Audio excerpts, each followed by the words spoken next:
Hello, I am Teresa Lyson, a business solutions consultant here at NICC, and I'm excited today to bring you our next webinar in the instructor webinar series. Today's topic is Your Best Self at Work with Heather Woody.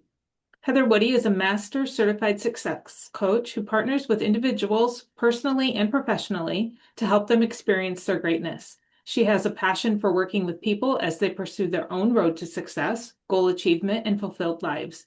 She has a contagious energy that leads to connecting people in their working and personal relationships in order to create flow, understanding, and best outcomes. She's a seasoned facilitator and speaker, as well as a graduate of University of Northern Iowa. Heather lives in Iowa with her husband Joey, son Drake, and daughter Isabel. If you have any questions throughout Heather's presentation today, please add them to the Q&A box or the chat box at the bottom of the screen. And we'll save time at the end of the webinar, or we'll answer those as we go. Heather may have you interact with us a little bit in that chat box as well. So if you want to find that now, so you're ready to go if she asks you to kind of interact with us a little bit. So with that, please welcome Heather Woody. Awesome. Well, thank you so much, everyone, for logging in today for this session. It's one of my favorites to present to all sorts of audiences all over the country. This session that you are going to be a part of, I'm going to talk as fast as I can. So buckle up your seatbelt, everybody. But certainly, if you've got questions, just as Teresa said, go ahead and throw those in the chat. We will do our darndest to get all of that. But this session was written about 2 Aprils ago after I'd spent 28 years of my life partnering with people all over the country in leadership roles or team member roles of any sort, of any kind of company, really thinking about how we bring our best selves to work, not only in our performance, but our workplace well-being, every single thing that impacts us in our work life and overall in the legacy we leave behind in our work. And ran into a day where I'd had a whole lot of this. So a whole lot of this was a bunch of people, again, in a long period of time, just losing their minds, whether that be coworkers, whether that be intentions at work, lack of purpose, lack of mission, not accomplishing things, what have you. And it all had accumulated. Apparently I'd been carrying it around a little bit. And I was like, we've got to get to the bottom of that. And I talked to everybody about how we show up at work. But I thought to myself, you know what? There's some emphasis we need to be putting on that there's so much of how we feel going at work. So you don't have a lot of this. So you can have more joy, you can have greater performance, all of those things. We really need to take a step back and look at who owns the majority of what influence is bringing our best self to work. So that's really where I wrote this in the middle of the night at 2 a.m. By 6:30 a.m. I had it sent out to several colleagues around the country. And I'm like, give me your scoop on this. And this is where this came from. So we wanted to get behind this. I wanted to get behind this effort of really helping us to sort of, as I say, level up. Let's get to the facts on this.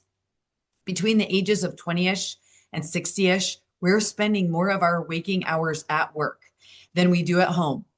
Things outside of our home, things that we love, family, friends, hobbies, vacays, all those things, mightily important. But what I kept running into were people saying, and again, in all kinds of jobs, really cool jobs and big purposes and all of the good things, still saying things like, oh gosh, can't wait till the weekend. Oh my gosh, so can't wait to get through this project.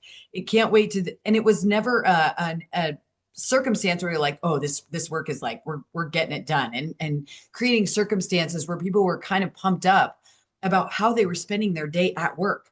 And we are trading time, precious time at work. So I thought to myself, I'm like, we need to be remembering that most of our life, our whole one precious life, is happening at work.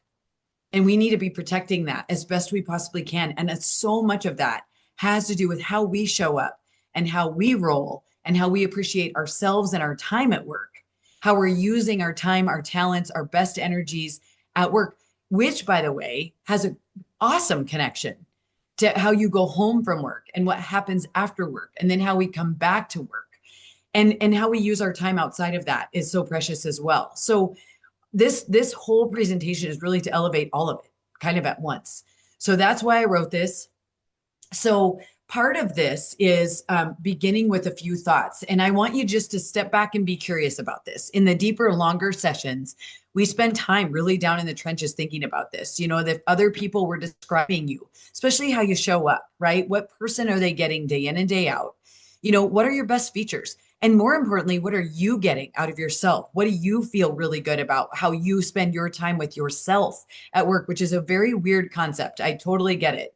Um, but you're spending time in your own head, in your own like body, in your own heart, and how you're feeling about those things. What's your best, right? Do you give yourself any credit for the strengths and the things that you are bringing, which, by the way, is what you're making your money with, right? Your strengths need to be activated. So, what are those things that really bring out your very best? And we need to be putting our foot on the gas in that area.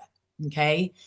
What are your worst features? What are the things that get you sour? They're the things that make you frustrated, and you wear that. And sometimes, I mean, actually, this morning, I went to an organization where we've got somebody who's wildly talented, but their attitude is rotten. And it's just, oh my goodness, their attitude is so negative and so difficult, makes it so hard for people to want to partner with them. And this person's brilliant, like has so many great ideas and answers, but no one can tolerate them. So, what are our best or our worst features? The things that really kind of hamstring us and don't allow us to bring our best self. We got to deal with that stuff. That stuff we have to have a game plan for getting it out of there because we're wasting time that way. Another couple of questions I love to just put in front of you, just to be curious about, is how do you treat others that you work alongside of? You know what? As this fourth question says, you know, what impact do other people believe you want to make based on how you show up at work, right? So one of my favorite stories, very, very quickly to tell, was a physician who worked over in Great Britain. She was on a stage in a conference that I got to attend. And she was talking about, she had done this marvelous work where she designed some sort of solution you put on badly burned people, and it reduces pain by 50%, reduces healing time by 50%. And I'm sitting there thinking to myself, she just goes and does that. That's like incredible, right? But the way in which she talked about it, she said, you know, I could talk about that all day long, and that's marvelous work and everything. And I'm really proud of that. I'm really mostly proud of my team because they're rock stars. But she said, I more importantly think about like how I'm bringing myself to work because that is what allows us to do great work together. We don't have the drama and the lack of trust and the trash talk and all of the stuff that just brings really good people into bad places. So she said, I think about how I show up at work every single day. I think about what attitude, what energy needs to come with me that day. There's not a single person she works with, she says, that deserves any less than her very best. And she goes, quite frankly, I enjoy myself more with that in mind. So, you know, you think about that. That is being highly intentional. So this slide right here is really where I want you to focus for a second. I actually even picked this picture with the intention of looking at that weaving, that this weaving is sort of an indicator of like how perfectly woven our mindsets can be, how we choose to start our day, how you choose to carry yourself into your office or on a Zoom meeting or in a presentation or whatever you're doing, and how you choose that no matter what's going on around you.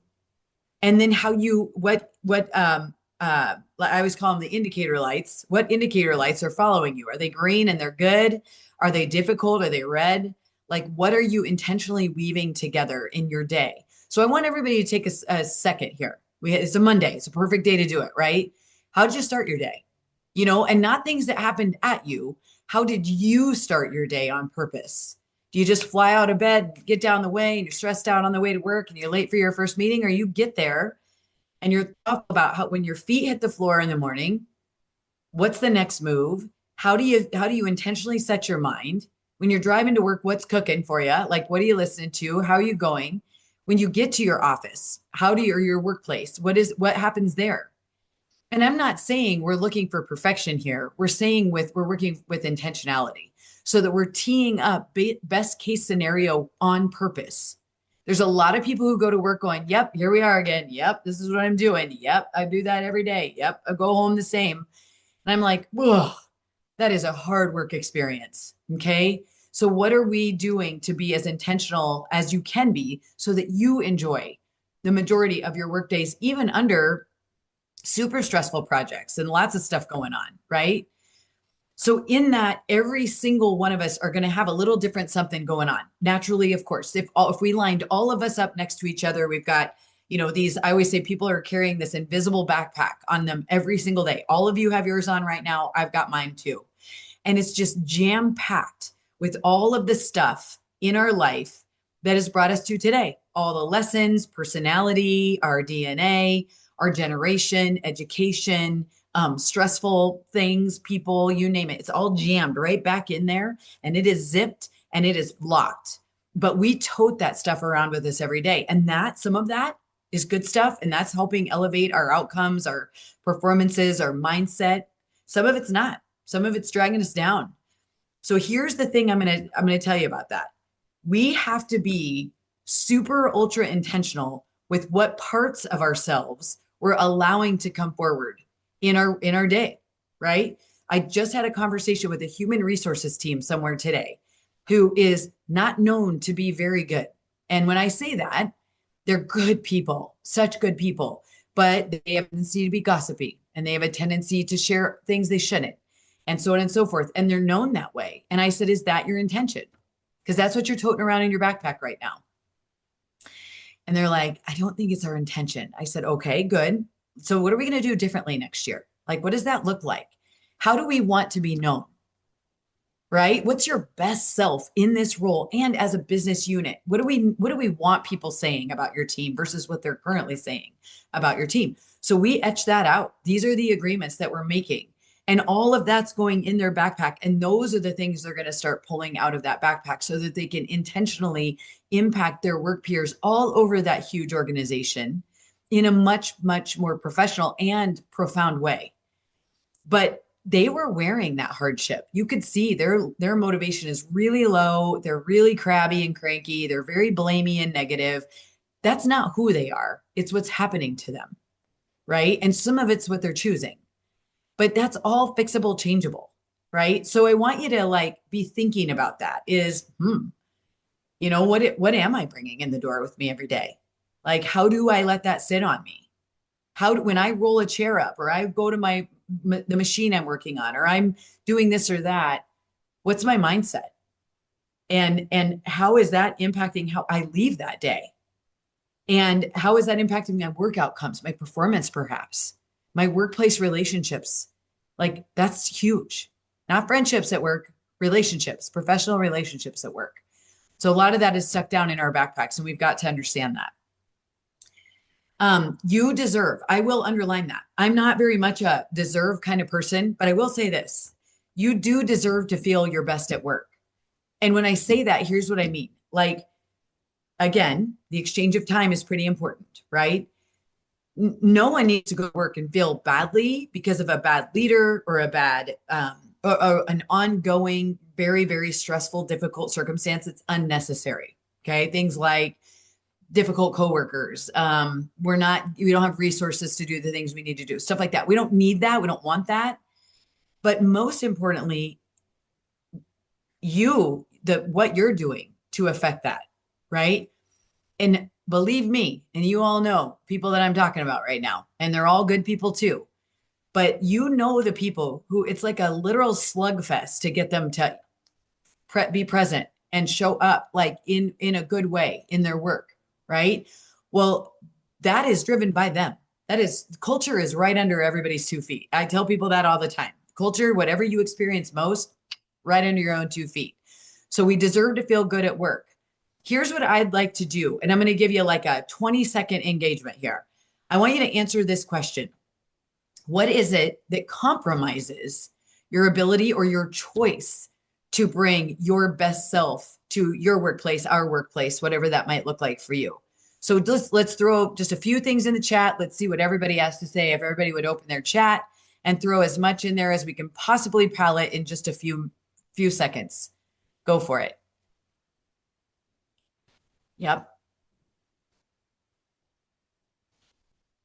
Good answers, everybody.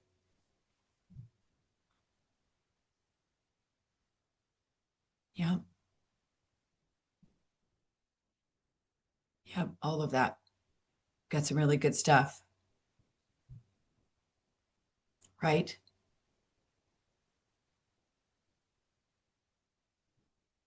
Great job, everybody. This is like, yep, all the good stuff, all the stuff that we're dealing with, right?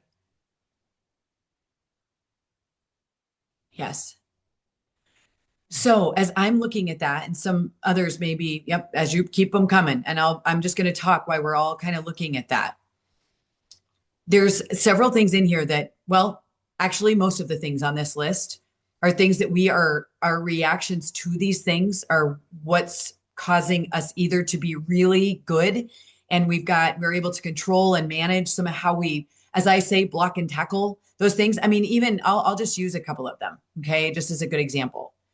And I please know this, that all none of these things I'm immune to. All of these things are things we all run into, right? And all of these things are legit. They are absolutely things that are going to impact how we do, how we feel.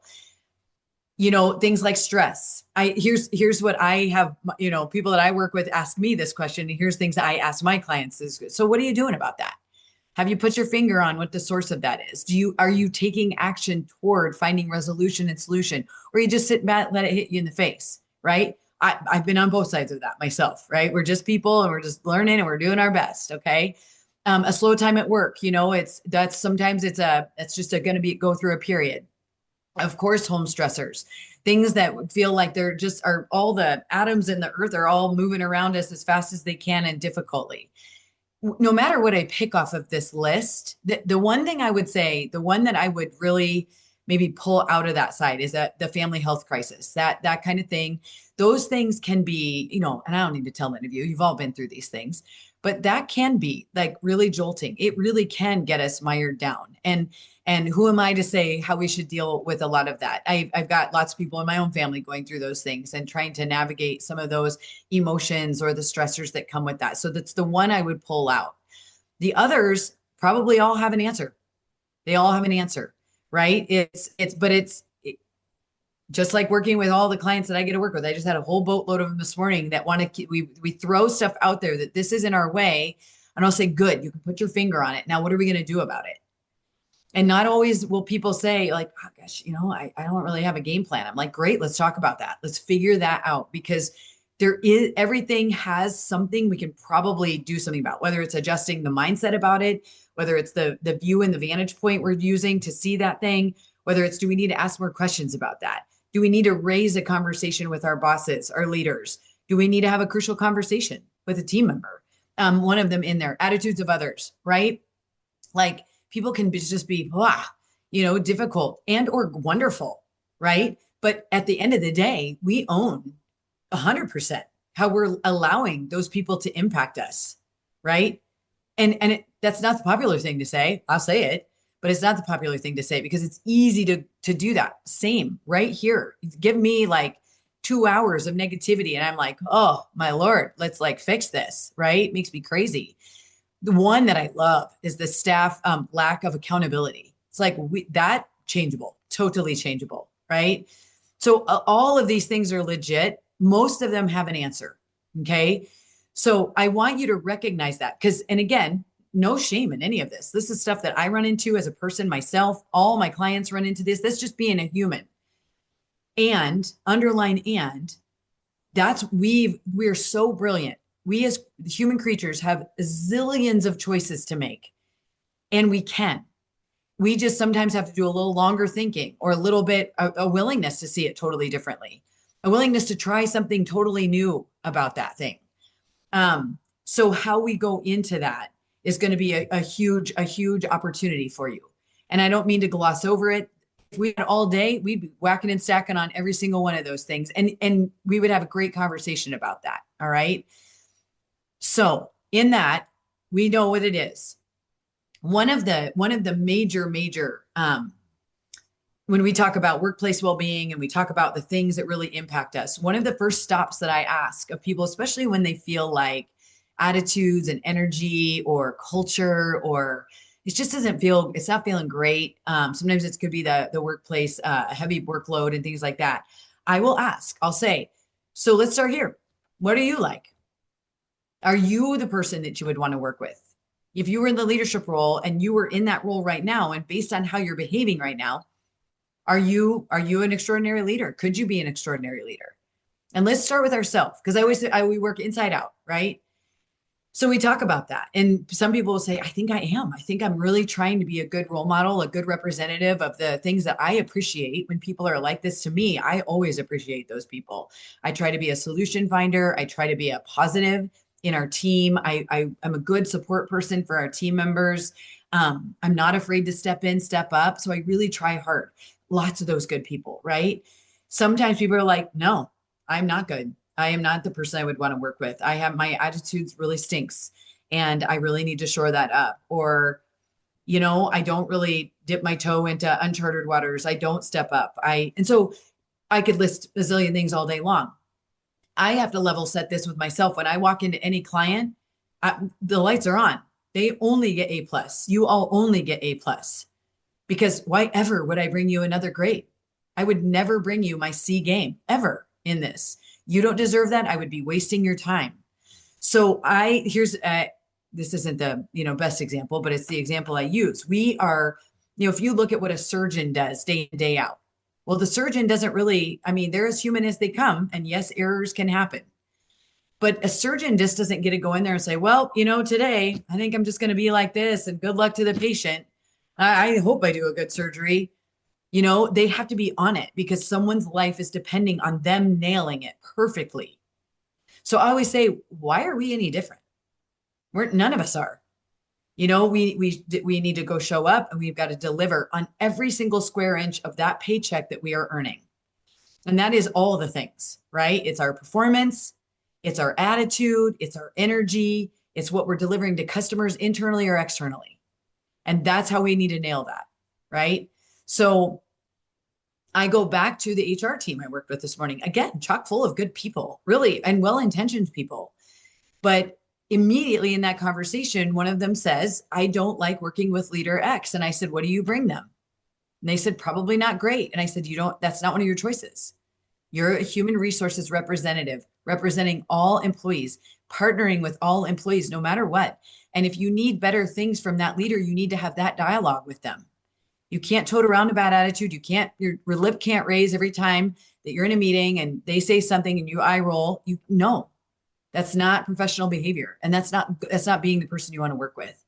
So awesome. Their answer was like, yeah, like I need to change that. I was like, oh, that's awesome. Right. And they're going to do it. They're going to make that happen. So you're going to look at this little quote bit of artwork, which I actually leave because everybody cracks up about it when I show it. And I kind of like the laugh. It's pretty funny. My best attempt at showing the growth and learning pattern here. So I'm going to walk you through this. All right. With just a couple of minutes to go. That green line that you see horizontally there represents just like a start of your career until it hits that vertical blue line. I'll tell you about that line in a moment. The blue squiggly line, the up and down and all around line that you see kind of working around the green line, represents just an example of what our career lives are really like. Okay. And so all of that is feedback. These high points and low points are feedback. Okay. Enter creepy hand with mirror. All of us have reflections constantly. Okay. How we're doing. We need to be self-aware. Most importantly, we need to be self-reflective. How am I being perceived as a team member? How am I showing up as a team member? How am I doing on that work project? What does my performance look like most of the time? Where am I winning? Where am I losing? What are the lessons I need to gain?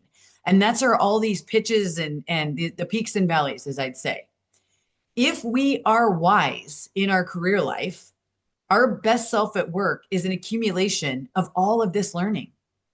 And it's taking all the good feedback and learning and stepping on the gas with all of that good stuff. It's not throwing it away and going, somebody gives you great feedback about how you deliver on a project or whatever and going, oh yeah, thanks, whatever.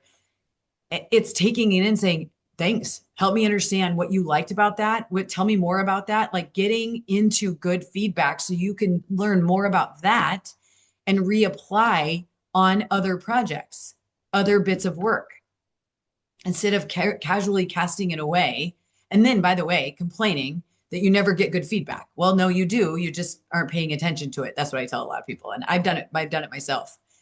The lower markers where you've stepped in it, You haven't done well. You didn't deliver on time. You're blowing past deadlines. You are not being a good team member. You're not being reliable and accountable in things. That's your under. That's the feedback that's going to happen when you don't do that.